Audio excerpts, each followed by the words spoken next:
Bonjour à tous. Aujourd'hui, nous allons traiter des pressions en plongée. Donc, comme vous pouvez voir sur la première illustration, nous allons parler de la pression atmosphérique. Sur l'illustration, vous voyez que la colonne noire qui exerce une pression au niveau de la surface exerce une pression de 1 bar. Qu'est-ce que c'est qu'un bar? C'est 1 kg par centimètre carré. Vous pouvez voir sur l'illustration qu'il y a 0,8 bar à 2000 mètres. C'est-à-dire que plus nous allons monter, moins il va y avoir de pression.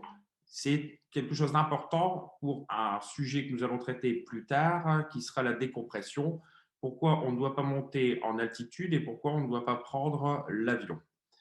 Comme vous pouvez voir aussi, sous la surface, à chaque fois que nous allons nous enfoncer, nous allons prendre un bar de pression. Ça sera développé un petit peu plus tard. Là maintenant, nous allons passer sur la pression exercée par l'eau.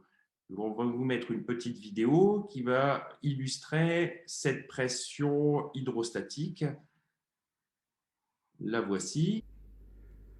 Bonjour à tous. L'expérience d'aujourd'hui est une expérience d'hydrostatique. On va commencer avec Elodie. Cette bouteille comporte deux trous, un étant plus profond que l'autre.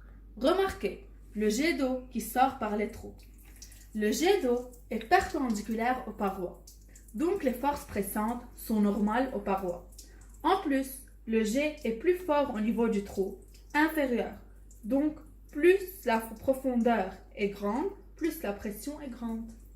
Plus la profondeur est grande, plus le jet est important, donc plus il y a de pression avec la profondeur.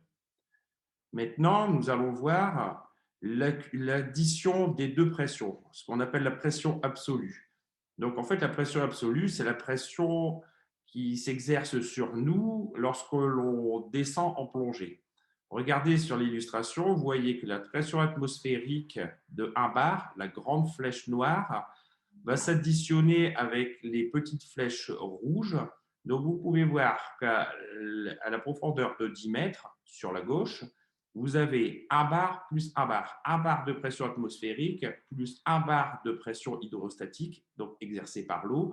À 10 mètres, on subit donc une pression de 2 bars.